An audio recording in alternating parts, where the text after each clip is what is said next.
Hello friends, welcome to Remain's Kitchen. இன்றைக்கி நம்ம சமையலில் சூப்பரான ஒரு ஸ்நாக்ஸ் ரெசிபி தாங்க பார்க்க போகிறோம். ஆமாங்க, கிறிஸ்பி ஃப்ரைடு ஃபிஷ். அதுவும் ரொம்பவே ஈஸியாக ரெஸ்டாரண்ட் ஸ்டைலில் ரொம்பவே டேஸ்டியாக எப்படி பண்ணுறதுன்னு பார்க்கலாம். ஸோ அதுக்கு முன்னாடி இது வரைக்கும் நம்ம சேனலில் சப்ஸ்கிரைப் பண்ணாதவங்க சப்ஸ்கிரைப் பண்ணிக்கோங்க. மறக்காமல் பக்கத்தில் பெல் ஐக்கானை கிளிக் பண்ணிக்கோங்க. வாங்க நம்ம வீடியோக்குள்ளே போகலாம். ஓகே ஃப்ரெண்ட்ஸ், இதுக்கு பார்த்தீங்கன்னா ஃபர்ஸ்ட் நம்ம மசாலா பேஸ்ட் ரெடி பண்ணிக்கணும். ஸோ அதுக்கு பார்த்தீங்கன்னா ஃபர்ஸ்ட் 2 முட்டை எடுத்துக்கோங்க. அது நல்லா பீட் பண்ணி எடுத்துக்கோங்க.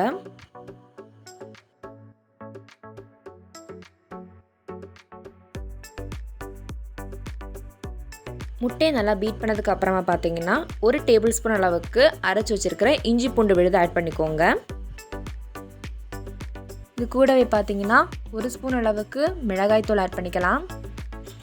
கூடவே 1 டீஸ்பூன் அளவுக்கு மல்லித்தூள், 1 ஸ்பூன் நல்ல மிளகுத்தூள், கூடவே பார்த்தீங்கன்னா 1 டீஸ்பூன் அளவுக்கு சீரகத்தூள், அப்புறமா ஒரு பாதி எலுமிச்சப்பழத்தோட ஜூஸ் பார்த்தீங்கன்னா ஃபில்டர் பண்ணி ஆட் பண்ணிக்கோங்க. கொஞ்சம் தேவையான அளவு உப்பு சேர்த்துக்கலாம். இது கூடவே 2 டேபிள் ஸ்பூன் அளவுக்கு மைதா மாவு ஆட் பண்ணிக்கோங்க.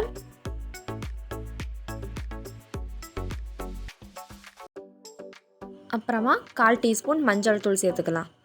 இப்போ இது எல்லாத்தையும் சேர்த்து நம்ம நல்லாவே மிக்ஸ் பண்ணி விட்டுக்கலாம். ஓகே ஃப்ரெண்ட்ஸ், நம்ம மசாலா பேட்டர் சூப்பராக ரெடி பண்ணிட்டோம். ஸோ இப்போ பார்த்தீங்கன்னா நம்ம எடுத்து வச்சுருக்கிற ஃபிஷ் எல்லாத்தையுமே இதை ஆட் பண்ணிக்கலாம். ஸோ ஃபிஷ் பார்த்தீங்கன்னா நான் ஷீர் ஃபிஷ்ஷில் எடுத்திருக்கேன். நீங்கள் ஷீர் ஃபிஷ்ஷும் யூஸ் பண்ணிக்கலாம், அப்படி இல்லைனா வஞ்சரா ஃபிஷ் கூட யூஸ் பண்ணிக்கலாம்.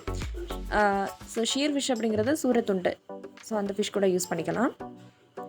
ஸோ ஃபிஷ்ஷை பார்த்தீங்கன்னா இந்த மாதிரி நீட்டாக கட் பண்ணி இந்த மாதிரி ஷேப்பில் கட் பண்ணி எடுத்துக்கோங்க. சரி, அந்த தோலில் ரிமூவ் பண்ணி இந்த மாதிரி கட் பண்ணி எடுத்துக்கோங்க. கட் பண்ணதுக்கப்புறமா இப்போ அந்த ஃபிஷ்ஷை பார்த்தீங்கன்னா நம்ம ரெடி பண்ணி வச்சுருக்கிற இந்த மசாலா பேட்டர்லாம் நல்லாவே டிப் பண்ணிக்கலாம். ஸோ பார்த்தீங்கன்னா இந்த மாதிரி நல்லா பெரட்டி எடுத்துக்கோங்க. இந்த மாதிரி மீதம் இருக்கிற 2-3 துண்டு ஃபிஷ் கூட எடுத்து நல்லாவே இந்த மசாலா பேட்டரில் மிக்ஸ் பண்ணி விட்டுக்கோங்க. ஸோ ஃபிஷ்ஷை நல்லாவே இதில் டிப் பண்ணி மிக்ஸ் பண்ணி விட்டதுக்கப்புறமா பார்த்தீங்கன்னா நம்ம ரெடி பண்ணி வச்சுருக்கிற பிரெட் ஸ்க்ராம்பிளில் இதை நல்லா டிப் பண்ணிக்கலாம். ஸோ பிரெட் ஸ்க்ராம்பிள் எப்படி பண்ணுறது லிங்க் நான் கீழே டிஸ்கிரிப்ஷன் பாக்ஸில் கொடுத்துருக்கேன், மறக்காமல் பார்த்துக்கோங்க. ஸோ பிரெட் ஸ்க்ராம்பிள்லையும் போட்டு நம்ம நல்லாவே டிப் பண்ணி விட்டதுக்கப்புறமா இதை சூப்பராக நம்ம எடுத்து ஃப்ரை பண்ணிக்கலாம். ஸோ அதுக்கு பார்த்தீங்கன்னா கடாயில் கொஞ்சம் தேவையான அளவு எண்ணெய் ஊற்றிக்கோங்க. ஸோ எண்ணெய் நல்லா சூடானது நம்ம ரெடி பண்ணி வச்சுருக்கிற இந்த ஃபிஷ்ஷை இதில் ஆட் பண்ணிக்கலாம். ஸ்டவ்வை பார்த்தீங்கன்னா மீடியம் ஃப்ளேம்லேயே வச்சுக்கோங்க. மீடியம் ஃப்ளேம்லேயே வச்சு நல்லா ஃப்ரை பண்ணி எடுத்துக்கோங்க. ஒரு சைடு நல்லா வெந்ததும் எடுத்து திருப்பி போட்டுக்கோங்க. ஓகே ஃப்ரெண்ட்ஸ், மீன் நல்லா சூப்பராகவே ஃப்ரை ஆகிடுச்சு, சூப்பராக வந்துருக்கு. ஸோ இப்போ நம்ம இதை தண்ணி எடுத்து மாற்றி வச்சுக்கலாம். ஸோ இந்த மாதிரி நம்ம மீதி இருக்கிற எல்லா ஃபிஷ்ஷுமே ரெடி பண்ணி எடுத்துக்கலாம்.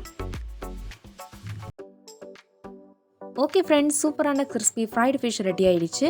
ஸோ ஃபிஷ் சூப்பராகவே குக் ஆகி வந்திருக்கு. இதை நம்ம கெச்சப் கூட சேர்த்து வச்சு சாப்பிடும்போது டேஸ்ட்டு பார்த்தீங்கன்னா ரொம்பவே அட்டகாசமாக சூப்பராக இருக்குது. இதில் இன்னும் நீங்கள் அடிஷ்னலாக வேணும்னா மேலோட்டமாக லைட்டாக பெப்பர் பவுடர் ஆட் பண்ணிக்கோங்க. ரொம்பவே சூப்பராக இருக்கும். ஓகே ஃப்ரெண்ட்ஸ், நீங்கள் இது மாதிரி அட்டகாசமான இந்த கிறிஸ்பி ஃப்ரைட் ஃபிஷ் அதுவும் ரெஸ்டாரண்ட் ஸ்டைலில் ரொம்பவே ஈஸியாக டேஸ்டியாக பண்ணி உங்கள் அனுபவத்தையும் கமெண்ட்டில் மறக்காமல் ஷேர் பண்ணிக்கோங்க. இந்த வீடியோ உங்களுக்கு பிடித்திருந்தால் லைக் பண்ணுங்கள். மேலும் பல ரெசிபிஸ் பார்க்க நம்ம சேனலை சப்ஸ்கிரைப் பண்ணி மறக்காமல் பக்கத்தில் பெல் ஐக்கானை கிளிக் பண்ணிக்கோங்க. தேங்க்ஸ் ஃபார் வாட்சிங். Taste is the best. Bye.